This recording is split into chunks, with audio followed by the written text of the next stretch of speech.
એક મહત્વના સમાચાર સામે આવ્યા છે, જેમાં આણંદમાં 10 થી વધુ પેઢીઓ પર આઈટીના દરોડા પડ્યા છે. જી હા, સમગ્ર ગુજરાતમાં આઈટીના દરોડા પડ્યા છે. અમદાવાદ, રાજકોટ સહિત જે કહી શકાય કે અનેક જુદા જુદા સ્થળોએ ઇન્કમ ટેક્સ ડિપાર્ટમેન્ટના દરોડા પાડ્યા છે.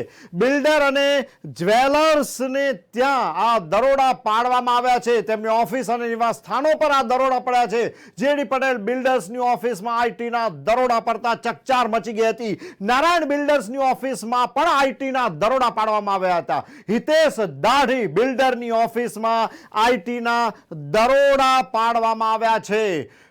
આપણે જોઈ શકીએ છીએ કે જુદા જુદા જે કહી શકાય જ્વેલર્સ અને બિલ્ડર્સને ત્યાં દરોડા પાડવામાં આવ્યા હતા. ખાસ કરીને આણંદમાં 10 થી પણ વધુ પેઢીઓ પર દરોડા પડાયા છે. ખાસ કરીને વાત કરીએ તો રાધે જ્વેલર્સ પર આઈટીએ સવારના પોરમાં જ સપાટો બોલાવ્યો હતો. સમગ્ર ગુજરાતમાં કહી શકાય કે એક સાથે ઇન્કમટેક્સ ડિપાર્ટમેન્ટ જે છે તે એક્શન મોડમાં આવ્યું હતું અને લાલાખ કરી હતી. અને જુદા જુદા સ્થળે કહી શકાય કે ઓફિસ અને જે નિવાસ સ્થાન છે આ બંને જગ્યાએ એક સાથે આઈટી ડિપાર્ટમેન્ટે દરોડા પાડ્યા છે. બિલ્ડર અને જ્વેલર્સની ઓફિસ અને નિવાસ સ્થાનો પર દરોડા પાડ્યા હતા. બિલ્ડર્સની વાત કરીએ તો જેડી પટેલ બિલ્ડર્સની ઓફિસમાં આઈટીના દરોડા પાડ્યા છે. આ ઉપરાંત નારાયણ બિલ્ડર્સની ઓફિસમાં પણ આઈટીએ દરોડા પાડ્યા હતા.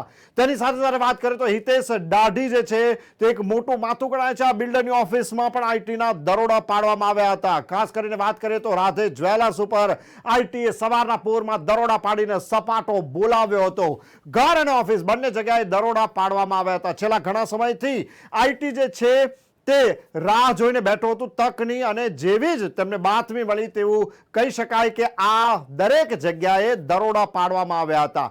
આઈટીની નજરમાં જે ટેક્સ ચોરીઓ થઈ હતી તેના આધારે આઈટીએ નિર્ણય લીધો અને એક સાથે અનેક જગ્યાએ દરોડા પાડ્યા હતા. તેમાં ખાસ કરીને જ્વેલર્સ અને જે બિલ્ડર્સ છે તેમને નિશાના બનાવ્યા હતા. અને અહીંયા કહી શકાય કે આઈટીએ વિવિધ સ્થળોએ દરોડા પાડ્યા હતા. જોકે હજુ સુધી દરોડાની કાર્યવાહી ચાલુ છે અને કઈ જગ્યાએથી કેટલી જે રકમ છે રોકડ જે અન્ય કોઈ બીજી કોઈ જે બ્લેક મની છે તે કેટલી જમા થઈ છે તેની હાલ જે કહી શકાય પૂરી માહિતી સામે નથી આવી. પરંતુ સવારથી જ સમગ્ર ગુજરાતમાં ખાસ કરીને અમદાવાદ, રાજકોટ અને મધ્ય ગુજરાતની જો વાત કરીએ તો આણંદમાં, ખેડા બેલ્ટની જો વાત કરીએ તો આણંદમાં બિલ્ડર્સ અને જ્વેલર્સ પર દરોડા પાડવામાં આવ્યા છે.